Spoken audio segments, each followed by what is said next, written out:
Pensemos en esto por un momento. ¿Y si la inflación que sufrimos hoy comenzara a gestarse hace más de 100 años, en las mismísimas trincheras de la Primera Guerra Mundial?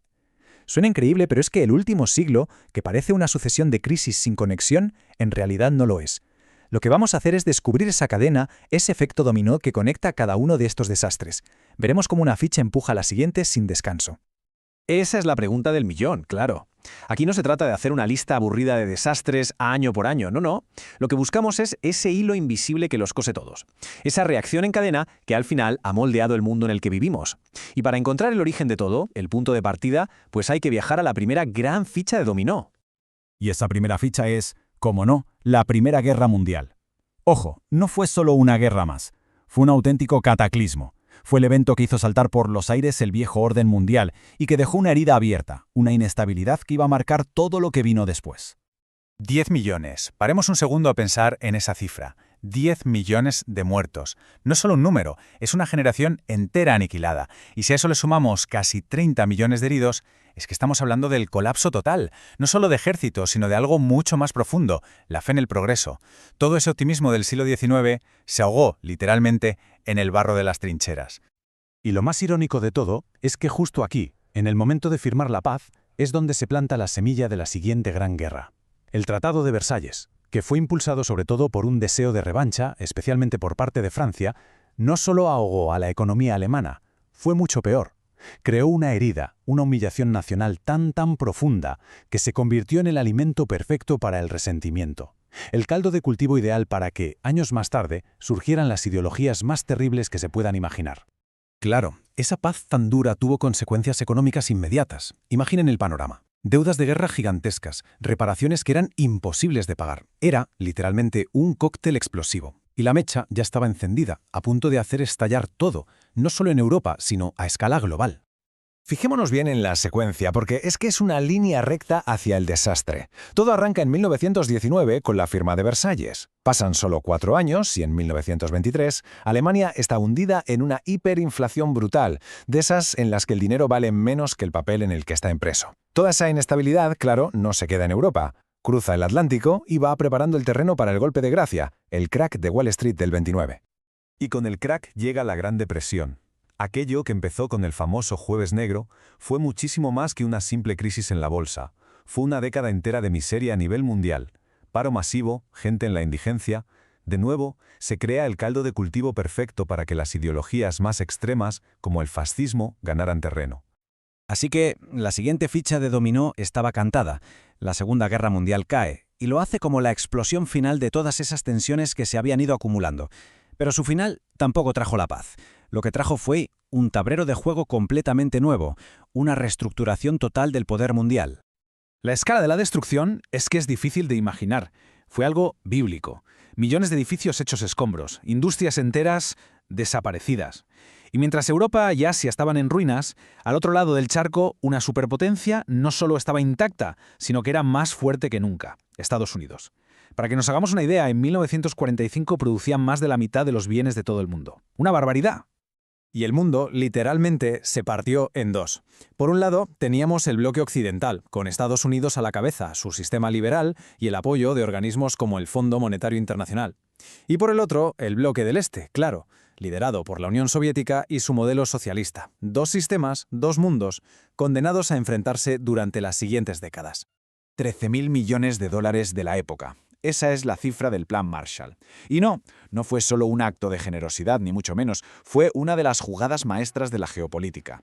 La idea era simple, pero brillante. Vamos a reconstruir Europa para asegurarnos de que se queda de nuestro lado, en el bloque capitalista, y bien lejos de cualquier tentación soviética. Pero claro, este mundo bipolar que parecía tan sólido, tan estable, pues no era indestructible, ni de lejos. A partir de la década de los 70 empiezan a surgir una serie de crisis, de shocks, que van agrietando los cimientos de ese sistema. Quedaba claro que el orden de la posguerra también tenía fecha de caducidad. Miremos este número. $4.03. Ese era el precio de un barril de petróleo justo antes del shock de 1973. Un precio estable, casi ridículo, que todo el mundo daba por hecho. Pero todo estaba a punto de saltar por los aires. Y de repente, ¡Boom! Este es el nuevo precio. Más del doble en cuestión de meses. ¿Qué pasó? Pues que la OPEP usó el petróleo como arma política y cerró el grifo. Y el mundo occidental, que era un adicto al crudo barato, se quedó paralizado. El resultado fue un monstruo económico nuevo, algo que no se había visto antes, la estanflación. Una mezcla malísima de precios disparados y economías que no crecían. Para que veamos el impacto real, el de la calle, miremos un caso cercano, España. En 1977, la inflación llegó a un increíble 28%. Un 28%. Esto demuestra perfectamente cómo una decisión política tomada a miles de kilómetros, en Oriente Medio, podía vaciarle los bolsillos a una familia en Madrid o en Barcelona. El mundo ya estaba conectado para lo bueno y, como se vio, para lo malo. Y esa onda expansiva de los 70 no se detuvo. Siguió viajando y llegó con fuerza a América Latina en los 80. El momento clave fue en 1982, cuando México dijo, basta, no podemos pagar la deuda. Aquello fue la chispa que incendió toda la región, arrastrándola a lo que se conoce como la década perdida. Probablemente el peor episodio económico de su historia reciente. Y entonces llegamos a la caída de la ficha de dominó más simbólica de todas. El 9 de noviembre de 1989. Cae el muro de Berlín, y con él se desmorona todo el bloque soviético como un castillo de naipes. La Guerra Fría, ese enfrentamiento que había definido el mundo durante más de 40 años, se acababa. Así, de repente. Y a partir de ese momento, todo cambia. Entramos en una nueva era, la era de la globalización y la tecnología. Y con ella las crisis. Se aceleran. El ritmo se vuelve frenético. Ya no es una ficha que empuja a la siguiente con calma.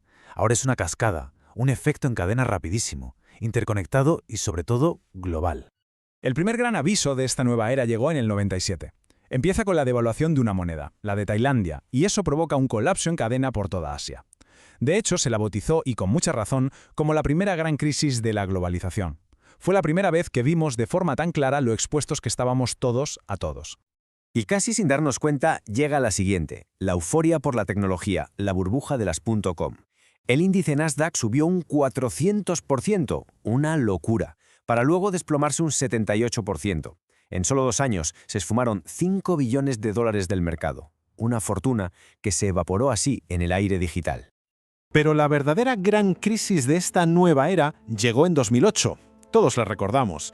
La quiebra de Lehman Brothers no fue un hecho aislado, que va, fue el detonante, fue la cerilla que prendió la mecha. El momento exacto en que una crisis local de hipotecas basura en Estados Unidos se transformó en un colapso financiero mundial que casi se lleva por delante todo el sistema. Y justo cuando el mundo parecía que empezaba a recuperarse, muy lentamente, de la resaca del 2008, llega algo que nadie, absolutamente nadie, vio venir: la pandemia de COVID-19. Un cisne negro en toda regla. De repente, más de 1/3 de la humanidad estaba confinada en sus casas. La economía global se contrajo un 3%, sí, pero el impacto fue tal que se considera la peor crisis económica mundial desde la Gran Depresión. Y con esto llegamos prácticamente a hoy, a lo que muchos llaman la tormenta perfecta. Por un lado, las cadenas de suministro globales rotas por la pandemia. Y a eso se le suma una crisis energética tremenda, provocada por la guerra en Ucrania. La combinación de las dos cosas ha disparado la inflación en todo el planeta, cerrando, por ahora, este último ciclo de crisis conectadas. Y así, el círculo se cierra y volvemos al presente. Después de este viaje por un siglo de fichas de dominó cayendo una detrás de otra, la pregunta es inevitable, ¿no? Con la tensión geopolítica que hay, con la crisis climática llamando a la puerta, con la revolución de la inteligencia artificial, ¿estaremos ahora mismo, sin darnos cuenta, colocando las fichas de la siguiente gran crisis? La historia de este último siglo nos enseña algo. La pregunta no es si caerá la siguiente ficha, sino más bien, ¿cuándo?